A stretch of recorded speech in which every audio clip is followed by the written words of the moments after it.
We are back, and the Blue Jackets got routed by the Arizona Coyotes at home. Don't let the final score of 6-3, that's not a particularly close score, but don't let that fool you as to how close this game was. The Blue Jackets were down 5-0 at one point early in the third. That is embarrassing, especially again at home against the Coyotes. The Blue Jackets facing some boos from the crowd, the home crowd, in the second period and going off the ice in the second intermission. I say good. I know I'm usually of the opinion that booing usually isn't productive, but when you see that kind of effort against the team they're against, and not just the effort, but the results as well. This is a results-based thing. I think this team definitely got some deserved boos. And for one of these people, I hear this argument like, well, look, people doing couldn't do better. Look, I would very much gladly lace up some skates, play like garbage, and get booed. I would get booed for sure for $750,000 a year. Yarmo, if you want to call me up,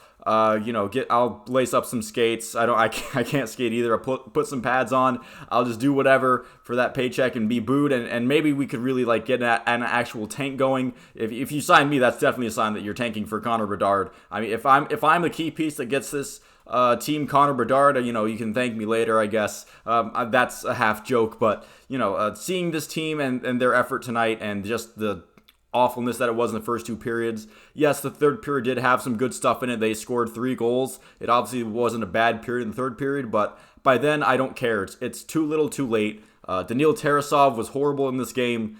He looked great against New York, but this game was not his game. He gets pulled after allowing 4 goals on not a whole lot of shots.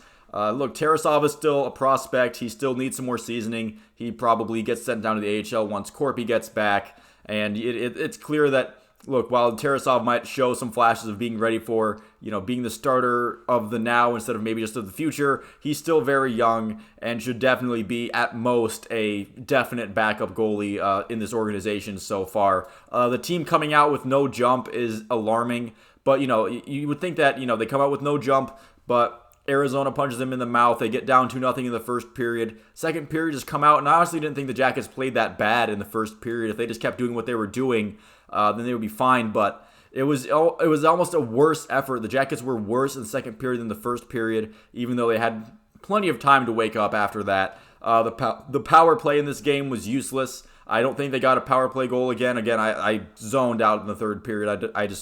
I don't care. I'm not rewatching it. I don't care. The power play was useless. They're the only team without a power play goal so far. I know that they have some goals where right after, but still not even having one after the many attempts that they've had on the power play is embarrassing. The penalty kill was also not great, but the Coyotes are a top 10 power play unit at this time, so I will give the Coyotes a little bit of credit. They do have something going for them, and that is their power play and their ability to actually get up and going for games. It is a little concerning from a coaching staff perspective that the team isn't ready for this game. This was definitely fallen into the trap game archetype where you have Boston coming in on Friday. It looked like the Jackets were maybe not looking past them, but definitely weren't expecting as much resistance from the Coyotes as they got. And it took them until way too late in the game to have any sort of response whatsoever.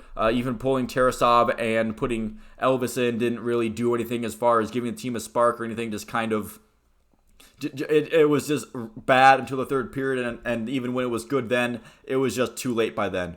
Some interesting lineup changes late in the game. Jack Roslovic getting the nod at center between Laine and Gaudreau, and they actually do get that first goal off of that, so maybe that's something that we'll see continue. We saw a line with Boone, Jenner, Nyquist, and Voracek. We'll see if that continues. And then Cole Sillinger, Sheenakoff, and Kent Johnson online. Kent Johnson also scoring his third goal in 3 straight games. So again, fine. I'm not going to say that it was, it's obviously good for him, but holy cow, it was just too late. This was just a horrible game for the Blue Jackets. I don't care what happened in the third period. It could have been, it could have been great, whatever. But when you put yourself in a 5-goal ditch against the Coyotes at home, this team is built this roster for the Coyotes is built for the future. And it's clear that the Blue Jackets were not ready to play against NHL-level talent, as we saw with Clayton Keller and Shane Gostisbehere absolutely going off on the Blue Jackets today. They were all over the ice. Gostisbehere had 2 goals. Keller was making play after play. It was just not good. Laine came back early earlier than expected. I wish I could talk more about that for this game because that is, I think, a big thing for this team to get Patrick Laine back, a week or two before even expected, which is nice. Larson says that he's 100%, so there's that.